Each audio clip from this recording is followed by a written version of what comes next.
പുറത്തുനിന്ന് ആരെങ്കിലും വരുന്നുണ്ടോ എന്ന് നോക്കാനും ചെറിയ കുട്ടികൾ പുറത്തിറങ്ങുന്നുണ്ടോ എന്ന് നോക്കാനും വേണ്ടി മാത്രമായിട്ട് അവരെ ചുരുക്കിയിട്ടുണ്ട്. നമ്മുടെ വീടുകളിൽ പ്രായമായ ആളുകളുണ്ടല്ലോ, അവരുടെ ലൈഫ് ശരിക്കും ഒരു ഡ്രൈ ലൈഫ് അല്ലേ? എന്ത് ഹാപ്പിനെസ് ആണ് അവർക്ക് ലൈഫിലുള്ളത്?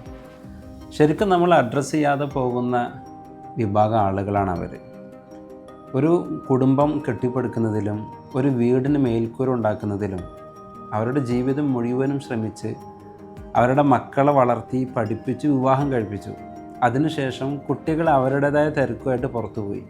ഇപ്പോൾ എംപ്റ്റി നെസ്റ്റ് സിൻഡ്രോം പോലെയാണ്, പക്ഷി ഒഴിഞ്ഞ കിളി ഒഴിഞ്ഞ കൂട് പോലെ. അവർക്ക് ജീവിതത്തിൽ ഇനി ഒന്നും ചെയ്യാനില്ല. ശരിക്കും നമ്മുടെ നാട്ടിലിപ്പോൾ ഗ്രേ ഡിവോഴ്സിൻ്റെ എണ്ണവും കൂടിയിട്ടുണ്ട്. 50 വയസ്സിന് ശേഷം ദാമ്പത്യ ജീവിതത്തിൽ ഇനി ഞങ്ങൾക്കൊന്നുമില്ല, ഹാപ്പിനെസ് ഇല്ല എന്ന് കരുതി ഡിവോഴ്സ് ആവുന്നതാണ് ശരിക്കും ഗ്രേ ഡിവോഴ്സ് എന്ന് പറയുന്നത്. ശരിക്കും വീട്ടിലുള്ള നമ്മൾ ഓരോ ആളുകളും ഇവരുടെ അടുത്ത് സമയം സ്പെൻഡ് ചെയ്യണം.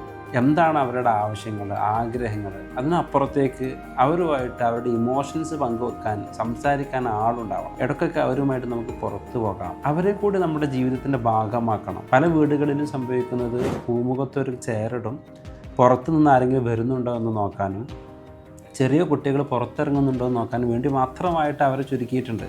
നമ്മൾ അവരെ ചേർത്ത് പിടിച്ചിട്ടില്ലെങ്കിൽ ഒരു പ്രശ്നമുണ്ട്, ആ വ്യക്തിയെ കുറച്ച് കഴിഞ്ഞ് മരിച്ചു പോകുള്ളൂ. ആ ചെയർ അവിടെ തന്നെ ഉണ്ടാകും. നമ്മൾ അതേ ചെയറിൽ ഇരിക്കേണ്ട ആളുകളാണ്. നമ്മുടെ വരും തലമുറക്ക് നമ്മൾ ആ ഒരു കൾച്ചർ കാണിച്ചു കൊടുക്കണം.